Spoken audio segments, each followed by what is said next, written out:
Kansas City. Today we're helping you freshen up your makeup for spring.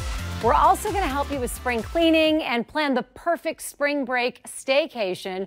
But first, we're kicking things off here in the Price Chopper kitchen with Sean Brady from Brady's Public House, and you're showing us how to make two different kinds of soda bread, stuff that you grew up eating in Ireland. Yeah, so we're going to start off the first morning with our brown soda bread, which has Guinness, buttermilk, whole wheat flour, and all-purpose flour. Is the Guinness what makes it brown? No, it's the wheat flour, but the Guinness gives it lots of flavour. I bet it gives it a kick. I'm sure you can't go wrong putting Guinness in a little bit of everything. Is that pretty common? And like we add beer to bratwurst and we cook things in the Midwest. It is a Brady's. Like Guinness, is it? Yeah, it is definitely a Brady's. We have a lot of fun cooking with lots of different alcohol. So, and the different breads, so there's usually two different ones. There's the wheat soda bread and then there's the raisin soda bread. And it just depends on which part of Ireland you're from and which one you grew up with. Do you serve the brown soda bread at Brady's, or is this your own home We serve recipe? the brown soda bread at Brady's. So what are you putting in there? So I just put a tablespoon of baking soda. I'm going to put a tablespoon of salt. And then we're just going to mix it all up. And these are some of these breads. I'm not a big fan of making them in KitchenAids or in mixers. Why? I just prefer to make them by hand. I think it stops you from over kneading them.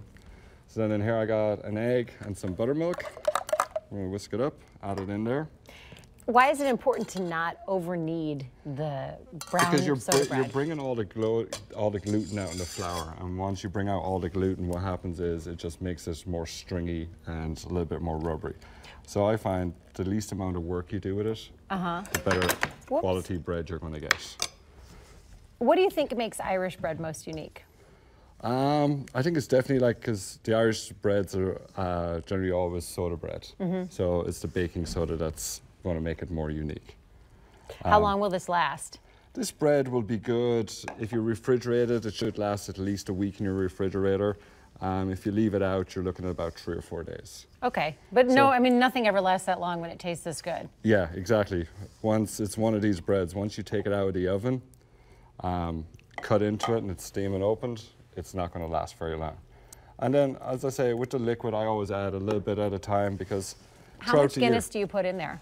There's going to be anywhere from a cup to a cup and a half. It just depends. And this is one of the breads that it can be a pretty wet mix, just because I don't like very dry breads. So see there, I'm just kind of bringing it all together. Now, Sean, how long have you been in Kansas City, and how often do you get back to Ireland? I've been in Kansas City now going on